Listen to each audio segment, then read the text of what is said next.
So this is like my 5th attempt at doing this video blog. I've tried with about 3 different programs. This is the 2nd camera I've tried. Anyhow, so I felt it appropriate to do a video blog instead of a written blog for this because it's the day after my show, and the show is based on a video blog.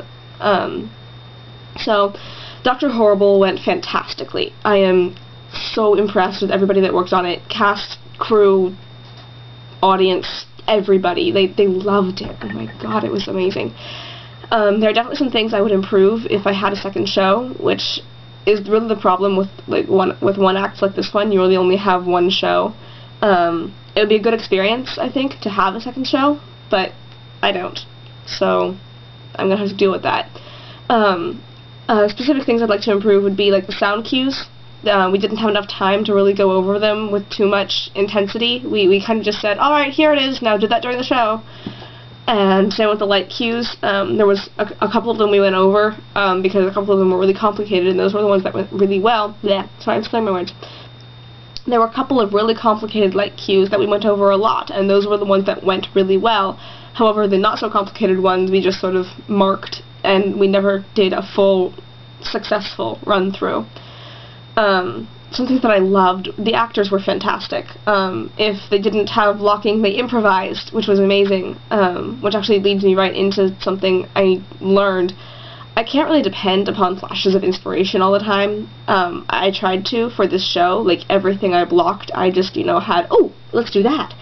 There were some things I really had to work on, and those definitely weren't as good, but they were there, which was the issue, which was the main thing. There were 2 songs at the very end that I didn't block until about an hour before the show, which was kind of a problem, because for one of them I just said, alright, this is going to happen at this point, this is going to happen at this point, and this is going to happen at this point. Everything in between, do what feels right.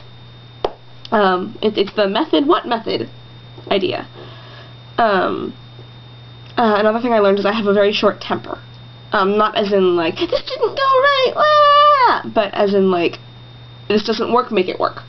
Or, someone asked, okay, do you want me to come out from stage right or stage left? I was like, just come out on stage. I don't really care. I need to stop doing that. I need to pay more attention to the details and sort of give more attention to the actors. And just generally be nicer when I'm under stress. Another thing I learned, lists.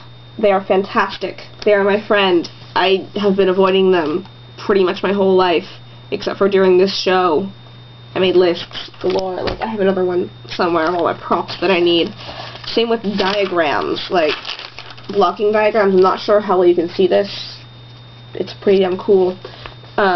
I'm going to scan these in and show them on my PowerPoint presentation, but I've never used blocking diagrams before. Like, look at any of my past scripts, and you'll just see maybe a mark that says, go stand by this character. In Pride and Prejudice, I have a lot of markings, but that's because that's when I first started using them. And I'm actually really glad I learned to use them, because they are very helpful. Something I really wish I could have been in the audience, because I really would have liked to see what I produced and what I made and what I directed, rather than be in it. I really wish I didn't have to be in it. It would help a lot if I could have been in the audience and I could have seen with a third eye, sort of. But being in it was definitely fun as well. I miss acting. Like, I really missed it. I really wish I could have been a more substantial character than just chorus member. Or, I think I was only Bad Horse. I was never actually a chorus member.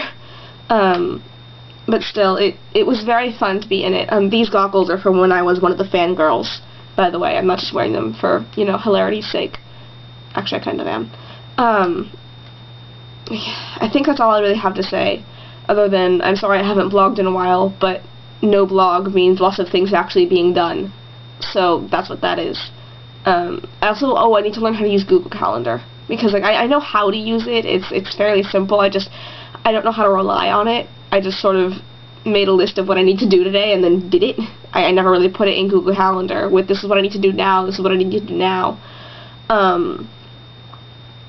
I guess I could go and backtrack and say, okay, this is what I did at that point, but, like, it's hard to put that in and say, wait, what did I do at this point? I know I was working, but I can't remember what I was doing. Like, because I know from about 9:30 on Friday night to about 2 in the morning on Saturday morning, I was working on mixing the CD and last minute blocking and making the program.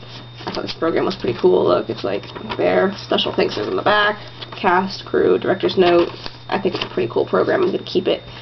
But yeah, that's what I was working on, and that's what I was doing. But like, it doesn't sound like a lot on Google Calendar. It sounds like it should take maybe an hour and a half, but it took. I'm not even gonna do math. But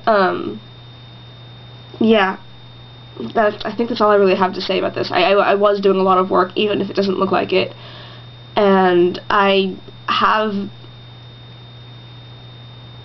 had a great show. I really enjoyed doing it. I just wish I had more patience. That's about it.